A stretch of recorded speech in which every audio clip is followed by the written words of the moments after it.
The city was in chaos. People were running in every direction, screaming and shouting, their faces covered in sweat and tears. The air was thick with the acrid smell of chemicals, and the sound of sirens filled the streets. I had been on my way home from work when it happened. I was standing on the platform of the subway station, waiting for the train to arrive, when suddenly there was a loud explosion. At first, I thought it was just a malfunction, but then I felt a burning sensation in my eyes and throat. Panic set in immediately. I stumbled back, trying to get away from the source of the fumes, but it was too late. The chemical attack had already taken hold, and I knew I had to get out of the city before it was too late.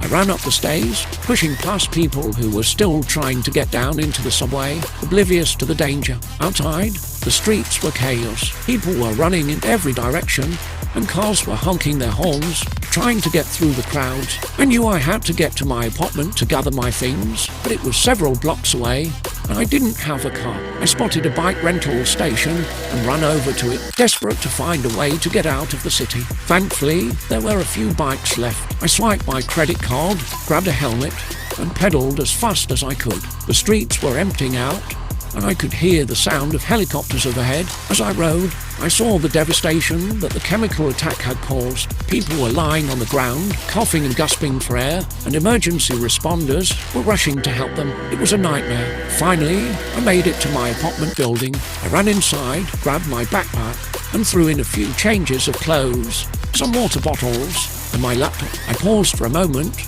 looking around my empty apartment, wondering if I would ever see it again. I heard a loud banging on the door, and my heart raced. Was it someone coming to help me? Someone coming to take me away? I cautiously opened the door, and it was my neighbor, a kind woman in her 60 seconds who had lived in the building for decades. "Are you okay?" she asked, her voice shaking. "I'm okay," I said. "I'm just trying to get out of the city." She nodded, understandingly. "Be careful out there," she said, before disappearing back into her own apartment.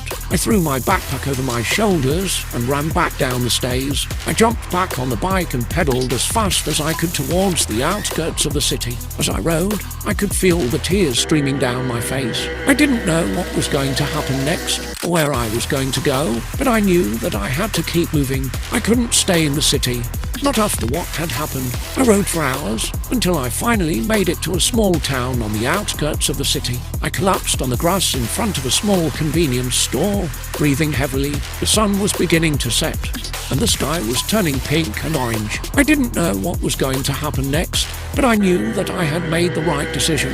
I had bugged out of the city, and now I was safe, but the memories of that day would haunt me forever.